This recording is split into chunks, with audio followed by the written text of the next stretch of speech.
আজকে দেখাবো কিভাবে ক্লাস প্লেট লাগাবেন। তো প্রথমে চেক করবেন এই শেপটা আপ ডাউন করে কিনা। যদি আপ ডাউন করে তো ঠিক আছে, যদি একেবারে আপ ডাউন না করে তাহলে প্রবলেম আছে।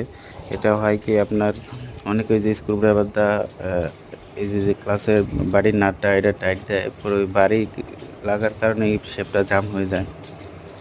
তো আপনারা দেখবেন এটা প্লে করে কিনা, প্লে করলে সমস্যা নাই। তো ক্লাস প্লেটটা ভালোভাবে যদি নতুন লাগান মোবিলে ভিজাইয়া পরে লাগাবেন, আর বাডিগুলা ভালোভাবে বসাবেন। যদি বাডিগুলা ভালোভাবে না বসান তাহলে যে ক্লাস ধরলে চেনে যে সাউন্ডটা দেয় একুরেটভাবে বসবে না, চেনে সাউন্ড দিবে।